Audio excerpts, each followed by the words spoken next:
আজকে আমার সকালবেলা আমার মেয়ে আমাকে বলে কি জানেন, কোন দেশে আছি। আমার মেয়ে আমারে বলে তোমাকে নাকি থ্রেট দিছে কে, লোকগুলা মরে আর এরা খবর নেয় না বলেই বেনজিররা এত ধনী হয়, এরা খবর নেয় না বলেই মতিউররা এত টাকার মালিক হয়। কারণ এরা তো থাকে কারে কোন জায়গায় বদলি করবে, কারে কোন জায়গায় জায়গা মতো নিজের লোক সেট করলে অনেক টাকার বাণিজ্য হবে, এইসব অভিযোগ এদের বিরুদ্ধে। যার কারণে আমার কষ্টটা এখানে, আমার এই মরতে কষ্ট নাই, আমার দুইটা কষ্ট। একটা হচ্ছে মরে গেলে আমার এলাকার মানুষের কি হবে বলে শুনেছি আমরা, পুরো বিষয়টা আমাদের একটু জানান। গতকালকে আমি আমার জীবনের নিরাপত্তা চেয়ে শেরেবাংলানগর থানায় একটি জিডি করি।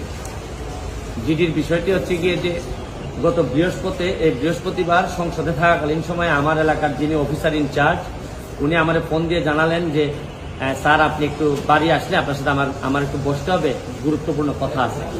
তো শুক্রবারে আমি বাড়ি যাওয়ার পর উনি দুপুরবেলা আমাকে বসে আমাকে বললেন, আমাকে একটা মেসেজ দেখালেন যে উনাকে একটা লোক 2-3 দিন ফোন করার পর উনি যখন আমলে নিচ্ছিলেন না তখন উনারে একটা মেসেজ দেয় যে ওই লোকটা, অজ্ঞাতনামা লোকটা আমার সাথে দেখা করতে চায়, কথা বলতে চায়, দেখা করতে চায় না, কথা বলতে চায়।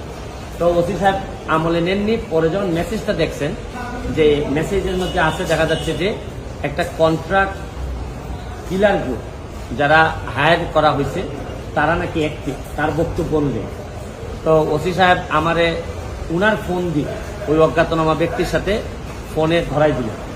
আমি কথা বললাম, কথা বলার পর যে জিনিসটা ওরা জানাইলো আমাদেরকে, ওই অজ্ঞাতনামা ব্যক্তি সে নিজেকে আইডেন্টিফাই করতে চায় না, সে তার অ্যাড্রেস বলতে চায় না। সে বলে যে আমি নিজেও ওই কিলার গ্রুপের মেম্বার ছিলাম, যখন আপনার নামটা আসছে আপনাকে হত্যা করতে হবে, তখন আমি বলছি যে না আমি এটা পারবো না। কারণ উনি ওই লোকটা সিলেটি, সে আমার কাজকর্ম সম্পর্কে জানে, এই জন্য সে কোনোভাবে রাজি হয় নাই। তখন সে বলছে যে আমার বিষয়টা হচ্ছে গিয়ে, তার বক্তব্য অনুযায়ী আমার বিষয়টা হচ্ছে গিয়ে আমি আপনাকে একটা ওয়ার্নিং দিচ্ছি, আপনি এই 2-3 দিন আপাতত ঘরের বাইরেই যাবেন না।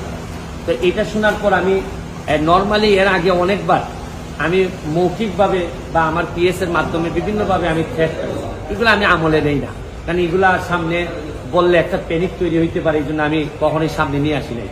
এইবার যখন আমার এলাকার ওসি সাহেবের মাধ্যমে আসছে তখন আমার কাছে মনে হয়েছে যে মানুষ যখন কখনো কোনো ওসিরে নর্মালি তো কেউ ফোনই দেয় না, তার উপর যখন সে এইরকম একটা মেসেজ দিচ্ছে তখন আমার মনে হয়েছে, আমার এখন মনে হয়েছে যে সিরিয়াসলি একটা পটেনশিয়াল থ্রেট, আমার এটা অবশ্যই আমলে নিতে হবে। তো এই জন্য আমি ওই দিন পরের দিন সকালে আমি ঢাকা চলে আসি, সংসদ ভবনে চলে আসি। এসে আমি এর ভিতরে আমি পুলিশের ঊর্ধ্বতন কর্মকর্তা যারা আছেন তাদের সাথেও আমি কথা বলি। তো এরপরে আমি জিডিটা আমি গতকালকে করছি।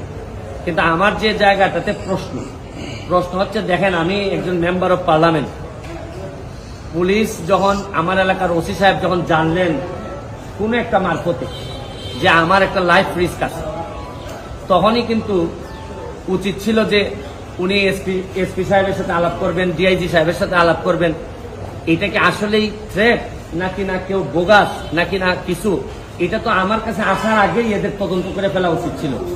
মানে আমাকে জিডি করতে হলো কেন? প্রশ্নটা হচ্ছে গিয়ে যে আমার থ্রেটটা তো আমি জানি না, জানছে প্রথমে ওসি সাহেবের পরে এটা এসপি ডিআইজি ওনাদের কাছে যাবে। আমি জানার আগেই ওনারা আমাকে প্রোটেকশন দিবেন, আমাকে পরে জানাবেন যে এই থ্রেটটা যেটা ছিল এটা রিয়েল অথবা ফেক।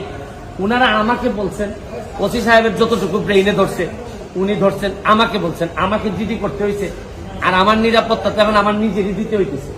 এবং রাষ্ট্রযন্ত্র, আমি এইটা বুঝলাম না যে এই রাষ্ট্রযন্ত্র আসলে কি আদৌ আমার বাঁচায় রাখতে চায় কিনা। কারণ হচ্ছে কি, আমি যাকে জিডি করতেছি পুলিশ ডিপার্টমেন্ট, সেই তো আগে জানছে আমার আগে, সেই তো আমার বলার দরকার। সেই ব্যক্তি কই? সে ব্যক্তি আইডেন্টিফাই করা নাই। পুলিশ মারফত কখনো শুনলাম যে ওনারা নাকি ট্রেকিং করে, কখনো বলছেন যে এই পাহাড়তলি চট্টগ্রামের, তারপরে কখনো বলতেছেন তার বাড়ি এই বড় লেখা বা সিলেটের কোন জায়গায় যেন। তা আমার বিষয়টা হচ্ছে গিয়ে যে দেখেন, এই দেশে বঙ্গবন্ধু মারা গেছেন, তার পরিবার সবাই মারা গেছে, আমার হবিগঞ্জের শাহ এম.এস. কিবরিয়া সাহেব মারা গেছে, আমরা তো কোনো প্রোটেকশনে দিতে পারি নাই। আর আমার বিষয়টা এরকম হয়েছে যে এই পুলিশের ভূমিকা দেখে মনে হইতেছে যে পুলিশ মনে হইতেছে যে একটা অপমৃত্যু রেকর্ড করার জন্য বসে আছে, যে আচ্ছা একটা মৃত্যু হয়েছে, নাইলে এই পর্যায়ে যাবে কেন, আমি কি করতেছি না করতেছি সব পুলিশ এবং এনফোর্সমেন্ট এজেন্সির নখদর্পণে থাকবে। কারণ এরা খবর নেয় না বলেই লোকগুলা মরে, আর এরা খবর নেয় না বলেই বেনজিররা এত ধনী হয়, এরা খবর নেয় না বলেই মতিউররা এত টাকার মালিক হয়। কারণ এরা তো থাকে কারে কোন জায়গায় বদলি করবে, কারে কোন জায়গায় জায়গা মতো নিজের লোক সেট করলে অনেক টাকার বাণিজ্য হবে, এইসব অভিযোগ এদের বিরুদ্ধে। যার কারণে আমার কষ্টটা এখানে, আমার এই মরতে কষ্ট নাই, আমার দুইটা কষ্ট। একটা হচ্ছে মরে গেলে আমার এলাকার মানুষের কি হবে, এটা আমাকে কষ্ট দেয়। আরেকটা হচ্ছে গিয়ে যে এই দেশটা এমন ভাবে মরার জন্য ক্ষেত্র তৈরি করা হয়েছে যে আপনি দেখেন, আজকে আমার সকালবেলা আমার মেয়ে আমাকে বলে কি জানেন, কোন দেশে আছি। আমার মেয়ে আমারে বলে তোমাকে নাকি থ্রেট দিছে কে, সে আমেরিকাতে থাকে, বাচ্চা মাত্র বয়স 11। আমি বলছি হ্যাঁ আমি তো গুড ওয়ার্ক করি, এই জন্য ব্যাড পিপুলরা আমারে হুমকি দিছে। সে আমারে বলে there must be a line between good work and stupidity. মানে আমার মেয়ে মনে করে আমি যে গুড ওয়ার্ক করি, আমি যে অন্যায়ের বিরুদ্ধে প্রতিবাদ করি, এগুলা থেকে স্টুপিডিটি। কারণ আমি আর কি জবাব দিব তারে, কারণ সে তো তার মাথার মধ্যে এগুলাই আছে যে বাংলাদেশে যারা ভালো কাজ করে, অন্যায়ের প্রতিবাদ করে, এরা স্টুপিড। কিন্তু আমার মেয়ে অল্প বয়সী মেয়ে, আমি তো বুঝাইতে পারি না যে আমার জন্ম এই দেশে, এই দেশের মানুষের কল্যাণে আমি কাজ করতে চাই। কারণ আমার রক্তের মধ্যে এটা আছে, আমি করবো কি এটা। যে ধরনের প্রোটেকশন, আমি তো আর আগের ব্যারিস্টার সুমন না, মেম্বার অফ পার্লামেন্ট হিসাবে আপনারা আগের ব্যারিস্টার সুমনকে ফেলে দিলেন, কিন্তু মেম্বার অফ পার্লামেন্ট হিসাবে আমার সিকিউরিটির আগেই আমি যে জিডি করা লাগলো, এটার জন্য দুঃখ প্রকাশ করতেছি। কেন আমি জিডি করবো? আর যদি এটা আমার কাছ থেকে ইনফরমেশনটা আসতো যে আমার পিএস বলছে যে আমার থ্রেট দিছে, বা আমার এক বন্ধু বলছে, বা আমার এক আত্মীয় স্বজন বলছে, তা নয় আমি জিডি করলাম। পুলিশের মাধ্যমে যখন আসে তখন তো সাথে সাথে এই কাজটা করার দরকার ছিল। এখন বুঝেন অবস্থাটা কোন জায়গায় আছে। তারপর আমি বিশ্বাস করি যে যতদিন আসি মানুষের কল্যাণে কাজ করতে চাই, আপনাদের দোয়ায় কাজ করতে চাই, আর নিজের মানুষের আমার প্রতি যে বিশ্বাস, আমি মনে করি এটাই আমার নিরাপত্তা। আর এখন বাকিটা এনফোর্সমেন্ট এজেন্সি আছে, তারা যদি আমি কথা বলছি আইজিপি মহোদয়ের সাথে, উনি অত্যন্ত ভালোভাবে আমাকে আনসার দিচ্ছেন, বলছেন যে এটা তো আগেই ওদের এই কি করার কথা। উনি আমার বিশ্বাস যে উনি ওই যারা আছে তাদেরকে প্রশ্ন করছেন যে এটা তো তোমরা জিডি করার আগেই ইনফরমেশন পাওয়ার সাথে সাথে কাজ করার কথা। একমাত্র আইজিপি সাহেব, বর্তমান আইজিপি সাহেব, উনি আমার অ্যাঙ্গেলে উনি কথা বলছেন।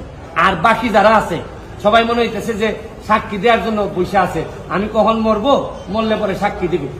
আমার এলাকাটা কিভাবে চলছে বুঝেন না আপনারা, যে কারে কোন জায়গায় সেট আপ করবে, এইভাবেই চলছে। থ্যাংক ইউ, দোয়া চাই সবার কাছে।